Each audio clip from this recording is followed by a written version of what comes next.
The Legend of Zelda. That game is, or that franchise is one of the most successful video game franchises in history and one of my personal favorite games of all time. Now, what's always bugged me about The Legend of Zelda is Link, that he doesn't talk, and people say that he's a mute. Well, actually, my theory is that he actually is not a mute, but he is in fact talking to you, the player. So let me get into it and I'll explain why. So, what made me think of this theory about Link? Well, it all started when I was recently playing A Link to the Past. There is a scene in A Link to the Past when you go into the woods and you find a magic mushroom. When you pick it up, the caption that comes up is, "The mushroom smells like sweet, rotten fruit." Also, and in the Lost Woods, when you pick up the fake Master Sword, the caption that comes up is, "This is it, the Master Sword." No, it can't be. Too bad. So what does this mean?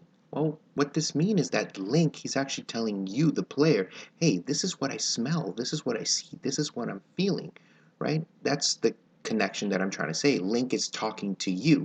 Now, you're probably thinking to yourself, dude, you're just trying to make something out of nothing. These are just random scenes. Well, I got more to that, so let me go through with this. Have you ever noticed that when Link holds something up, the caption always comes up with, "you found" or "you got" while holding them up?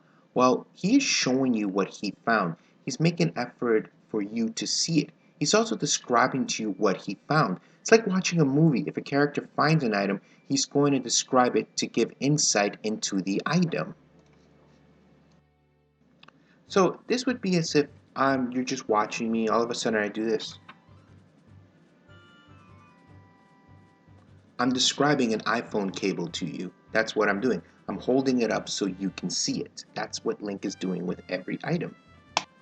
So either at this point you've closed the video or you're thinking to yourself, all right, buddy, what else you got? Well, how is this? I think that Link is aware of you as the player. I think Link is fully aware that you are controlling him and that you are doing everything that he needs to do. So there needs to be a way for Link to describe what he sees to you. Things would only make sense if Link were to break the fourth wall and straight up tell you something.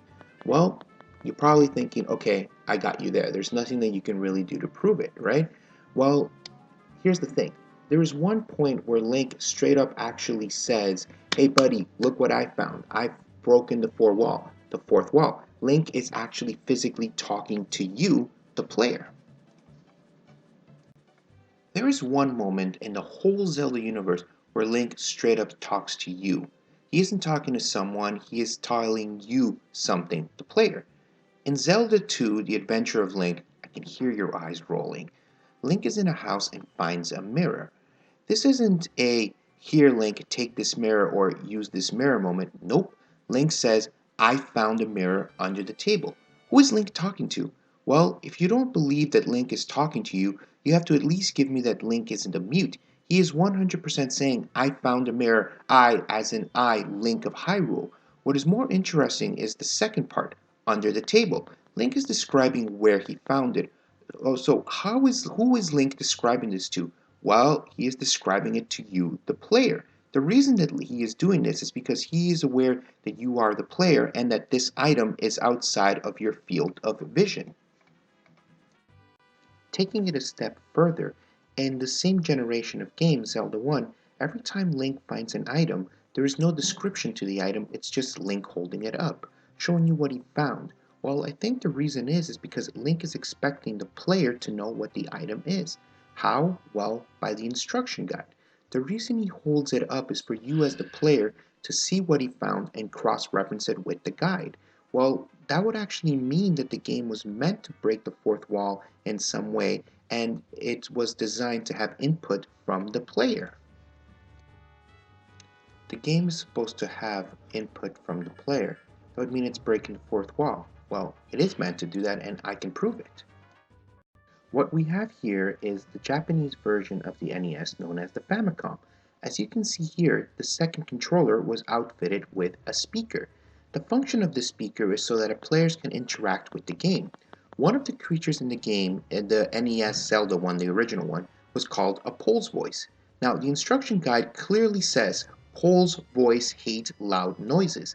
Now, why am I telling you this? The reason is that you can yell into the Famicom's controller and it will kill all the Pole's voices instantly. Why is this relevant? Well, to me, it proves that the design of the game was originally intended to be interactive with the player outside controlling of Link. That is the fact that what I mean about breaking the fourth wall. That means that by yelling into the microphone, you are breaking the fourth wall and helping Link. So some of you are probably thinking, all right, buddy, you might be on to something, but wouldn't Link just simply saying, I found or I this, just be his inner thoughts? Well, no, and actually let me explain why a little bit further going on this. Well, it's the same reason that he doesn't talk back to people. Throughout the whole franchise, there has never been an exchange that went like, here, Link, take this sword, and Link reply, no, you crazy old man, why do I need a sword? What the fuck, I'm like 10. Or why, when a character explains something to you, you're given the option to repeat or got it. See, this is not Link answering directly to the character, this is Link asking you if you understood. Other times when there is no choice to be made, he just does it. For example, at the end of Ocarina, Zelda tells him to give her the ocarina. He does as he is told. There is no okay or give her the ocarina. Link simply does. There is no internal monologue about his feelings. Again, to take it one step further, in Link to the Past, Link has telepathic abilities. He talks to the town elder Shar Shar La La La La via telepathy. We never see, in fact, see him respond, even though through telepathy he is told, rescue the maidens, and poof, off he goes. There's no dialogue of his inner thoughts saying, okay, I'll go rescue him. So, what does this mean? It means that Link doesn't share his inner thoughts with the player, and that Link is capable of understanding language. It also dispels any Link is a mute because he was born like that, because he would then reply via telepathy. So that means that when Link tells you this isn't the Master Sword or this fruit smells sweet, he isn't thinking this, he is telling you, the player. So hopefully now I've been able to convince you that Link is not a mute, that there is a connection between you and the player, or if you will, he is the link between you and the video game. And there are interactions within the game that actually are Link is doing it on your behalf. So you are talking to Link, you are acting as Link, Link is breaking the fourth wall. So hope you all enjoyed this theory. If there's any questions or comments, any feedback is always welcome. Please leave them in the comments. I'll try to answer. And of course, you can always like this video, but only if you do like it, though. I don't force it on anyone. Have a good day.